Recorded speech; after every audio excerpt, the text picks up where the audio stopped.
Hey, DC Toy fans, welcome back to our continuing coverage and in-depth director's commentary on the DCU Classic 6-inch line from Mattel. I'm Scott ToyGuru Neitlich. I was the brand manager for, I think, like 19 out of 20 waves, plus some 2-packs, 5-packs, 6-packs, Green Lantern wave, some other stuff. So, like 90% of the line, if you will. Really, the last wave was the only one I didn't work on. Oh, and the Signature Series. But that's not what we're here to talk about today. Today, we're talking about Wave 10, because we're going wave by wave and talking about every figure. That's what this whole playlist is all about, if you've been following along. If you're just joining us at Wave 10, go back and watch, the video for Wave 1. All right, roll call, PowerGirl, as she slowly scrolls by. Forager, one of the Jack Kirby creations for the New Gods Fourth World. We seem to have, like, Kirby figures sneaking into every wave. I think that's because some of us working on the line, including the Four Horsemen and Bill and myself, big Kirby fans. Next up, continuing to build the Teen Titans, Beast Boy or Changeling, or, well, I think he was a Beast Boy in this outfit. At least he was definitely Beast Boy on package, so there's no reason to call him Changeling. But hey, more power to you. Call him whatever you want to call him, right? Then we had our Repaint brown ManBat, which I'll definitely get into, because this is kind of unique to have a repaint figure in the line. We had very few figures that were straight repaints, although in this wave we had 2 of them, so I guess I'm kind of contradicting myself. But we'll get into that. And starting our Doom Patrol with Robotman, although there's some debate if we ever finish Doom Patrol with the whole, professor thing, but that's a story for another time. But we did start the Doom Patrol, and we got to all the major, the actual heroes, the fighters. So, Robotman, awesome character. Followed up by an all-new version of the Joker, which I think was definitely long overdue, considering, this was Wave 10, and Joker is, like, Batman's biggest enemy. Granted, we had done Jokers previously in the DC Superheroes line, and we'll get into that in a moment. But, here's Joker. And then, as I said earlier, our other straight repaint was Batman, because, if you have ManBat and Joker in a wave, you kind of have to have a Batman. And this was a repaint of Batman in his black outfit, as inspired by the '89 movie, as well as comic appearances, because, Batman looks awesome in a black outfit. And that rounded it out with the Build-A-Figure, or the Collect and Connect figure, copyright, TM, trademark, Build-A-Figure, Collect and Connect, Imperiex, one of Superman's foes, or, also Green Lantern's foes, or, galactic outer space bad guy extraordinaire. And he came out as a great Build-A-Figure, I think. All right, so that is the wave. That is Wave 10, and let's kind of dive in for some director's commentary and talk about each figure, why they were chosen, what was amazingly cool about them, and how DCU Classics continues to be the definitive 6-inch DC line. All right, so for starters, this was another Walmart wave, and I know there are some fans that were a little bitter about this, a bitter pill to swallow if they didn't have a Walmart near them. I've explained before that customized waves are done essentially for every retailer, not necessarily a wave, but customize something, whether it's a wave or a 2-pack or a multi-pack or even an exclusive line. It's a way to work with retail partners. It's just kind of part of the industry, and one of those things you just kind of have to realize happens. And kicking off this wave, as I mentioned a few moments ago, was our classic version of Joker. I mean, not necessarily based on the animated Joker that Mark Hamill voiced. I think probably a definitive Joker as far as you ask me. But this figure was definitely meant to represent kind of the classic, call it, definitive Joker in everyone's mind. He came with a ton of cool accessories. He came with the laughing fish. He came with a card deck. He came with his superpowers mallet. This was also our superpowers Joker, if you will. And now we did do a kind of version of this Joker in the DC Superheroes line, which preceded DCU Classics, but you'll notice he's a little short. He's not as tall. And the reason for that is the DC Superheroes line was a very kid-aimed line. And the brand managers at the time felt that the villain should not be taller than the hero, even though Joker is taller than Batman, according to, DC Comics and all artwork references, etc.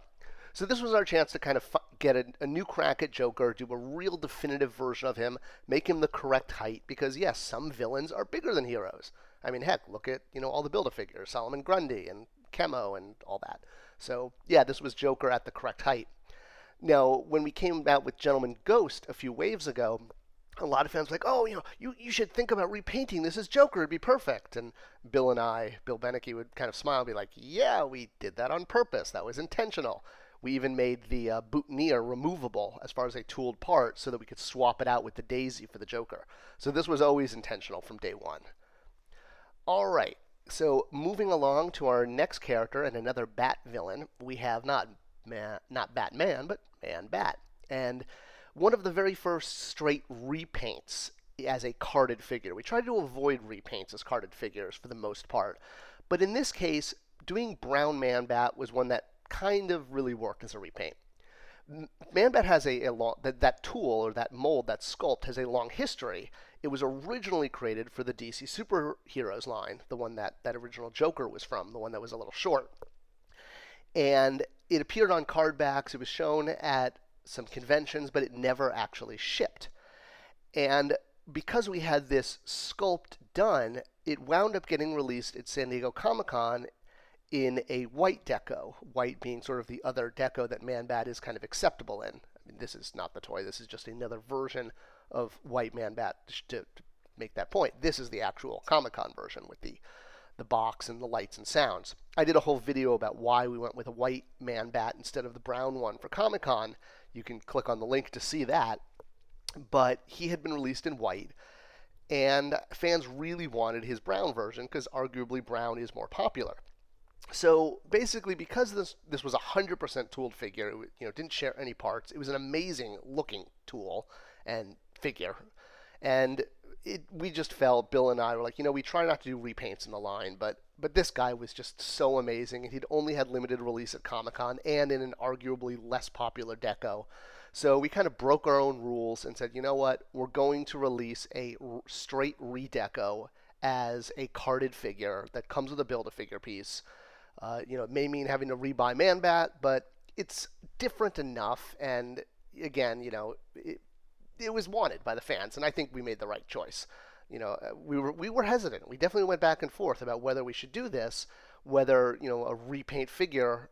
We tended to try to save repaints for things like 2-packs or 6-packs or convention exclusives, and rarely wanted to break that rule and do a repaint as a carded figure, especially one that you needed to buy for a Build-A-Figure piece.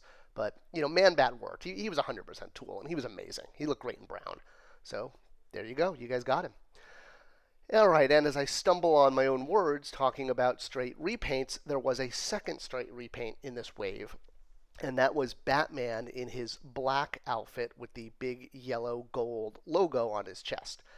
Now, one reason also we justified the fact that this was a straight repaint is this figure, well, one, it was based on not just comic art, but the '89 Batman movie that Michael Keaton played Bruce Wayne and Batman, and obviously it's been a very popular version of the suit, and especially for toys. It translates really well as a toy because black, like toys in straight black or straight one color scheme, especially with the popping of the yellow, really works. It's very toyetic, if you will. I've used that word and thrown it around quite a few times.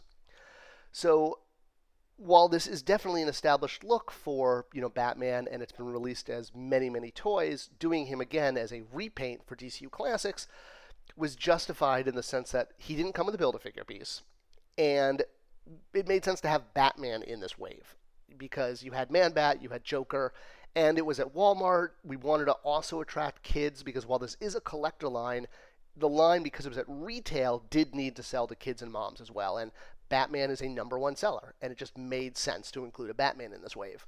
And it made sense to do a repaint, and that's what happened. So, you didn't need to buy him because he didn't have a Build-A-Figure piece if you didn't want him.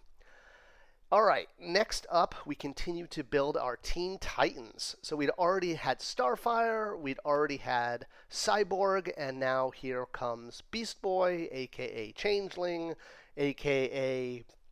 that green monkey bird dude who changes forms. I don't know. I don't think anyone actually calls him that. I don't even call him that.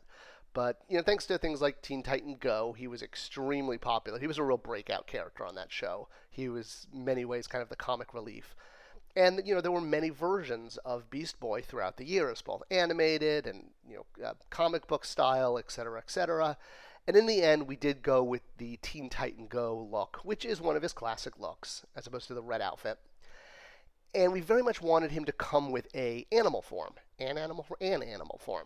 And we looked at our tooling bank, and really one of the only things we had was the eagle from the DCU Classics line. So that eagle that was originally with Tila and came with Sorceress and Evelyn, the Screech eventually became Beast Boy's green eagle form, because honestly it was the only tool we had that was an animal that was easily accessible. All right, next up, we had our premier Doom Patrol figure. I really like the Doom Patrol. Bill Beneke, who was the Mattel designer, loves the Doom Patrol, absolutely. And I think the Horsemen do too, because they put a lot of love into the Doom Patrol figures. They all kind of got a little special something extra.